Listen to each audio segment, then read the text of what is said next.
A bill titled to amend the Energy Act of 2020 to include critical materials in the definition of critical mineral, and for other purposes was introduced by Arizona Representative Juan Ciscomani on May 17, 2024. This bill expands the definition of critical mineral to include the critical materials from the paragraph directly above. These critical materials extend to non-fuel substances that are essential in energy technologies. These critical materials and minerals are all determined by the Secretary of Energy.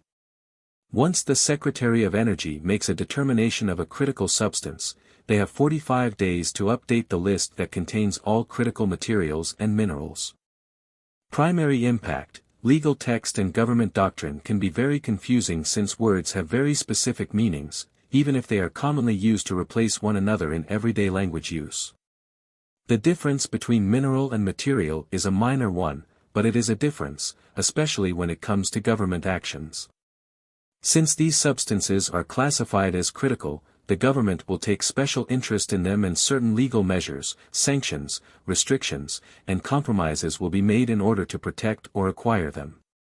All rules and laws surrounding critical minerals will now also extend to those critical materials in the name of energy technology, for better or for worse. Since this extension is too vast for me to find without months of work, I won't. But, it will be important to note some of the possible outcomes depending on the relation these substances have on the nation. Since these materials relate to the energy industry, things like market price caps and levels will have a double-edged sword effect.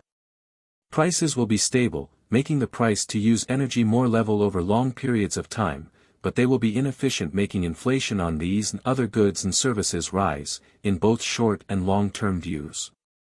Energy technology companies will likely get special treatments to obtain and use these materials in order to further technology's advancements, leading to better production values from these companies.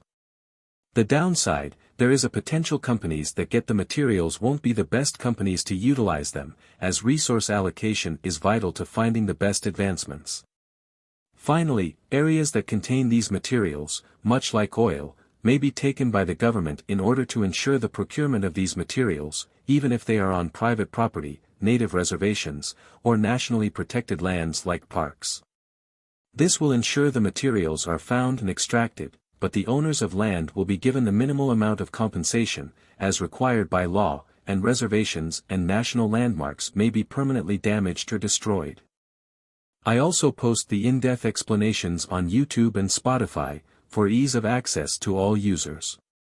Just search Title Talk and follow or subscribe to keep up to date with new bills. Thank you.